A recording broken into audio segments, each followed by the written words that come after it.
तो हमारा अगला वर्ड है लैबिरिंथ। सबसे पहले लैब्रिंथ एक नाउन है, पता है आपको? इसका आइडिया अजीबोगरीब ग्रीक कहानियों से आता है, जहां एक बहुत बड़ी भूल भुलैया होती थी। तो इसके दो मेन मतलब हैं। एक तो ऐसी ही कोई असली भूल भुलैया यानी अमेज, और दूसरा कोई भी ऐसी सिचुएशन जो बहुत ही ज़्यादा उलझी हुई या कंफ्यूजिंग हो, बिल्कुल एक जाल की तरह।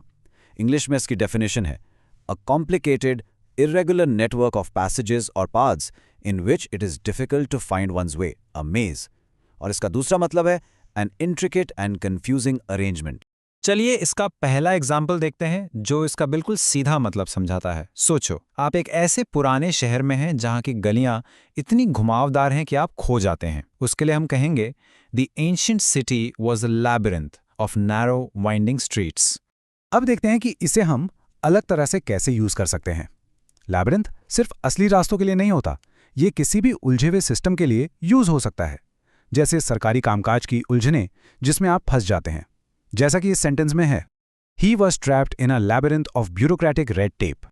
और बात यहीं खत्म नहीं होती, ये वर्ड इतना पावरफुल है कि हम इसे साइंस जैसे कॉम्प्लेक्स टॉपिक्स को समझाने के लिए भी यूज कर सकते हैं। फॉर एग्जाम्पल, हमारा दिमाग, वो भी तो एक तरह की भूल भुलैया है ना? इसके लिए सेंटेंस है the human brain is a labyrinth of neural pathways. अब एक रियल वर्ल्ड एग्जाम्पल देखते हैं, बिल्कुल वैसा जैसा आपको न्यूज़ में सुनने या पढ़ने को मिल सकता है। इससे पता चलता है कि ये वर्ड बड़े और कॉम्प्लिकेटेड सिस्टम्स को डिस्क्राइब करने के लिए कितना परफेक्ट है। ये कोट सुनिए, the tax code is a labyrinth of rules and regulations that is nearly impossible for the average person to navigate. Okay, तो अब लैबिरिंथ का मतलब तो क्लियर हो गया। चलिए अब कुछ ऐसे वर्ड्स देखते हैं जिनका मतलब इससे मिलता जुलता है, यानी इसके सिनोनिम्स। ये सारे वर्ड्स लैबिरिंथ की ही तरह उलझन, कॉम्प्लेक्सिटी या एक जाल जैसी फीलिंग देते हैं। चलिए इन पर एक नजर डालते हैं। मेज, टैंगल, नेटवर्क, कॉम्प्लेक्स और वेब, इन सभी में एक कॉमन फीलिंग है उलझन की। सिनोनिम्स हो गए, तो अब बारी है इसके ऑपोजिट वर्ड्स की, यानी एंटोनिम्स।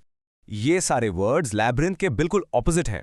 जहां लैब्रिंथ का मतलब है कंफ्यूजन और उलझन, इनका मतलब है एकदम साफ सफाई, आसानी और एक सीधा रास्ता। चलिए देखते हैं। ऑर्डर, क्लैरिटी, सिंप्लिसिटी, लाइन और पाथ। तो अब आपने ये नया वर्ड सीख लिया है। अब आप सोचिए, आप अपनी लाइफ की कौन सी मुश्किल या कॉम्प्लेक्स सिचुएशन को डिस्क्राइब करने के लिए लैबिरिंथ वर्ड का यूज कर सकते हैं। बस आज के लिए इतना ही, मिलते हैं नेक्स्ट वीडियो में। Happy learning, bye bye.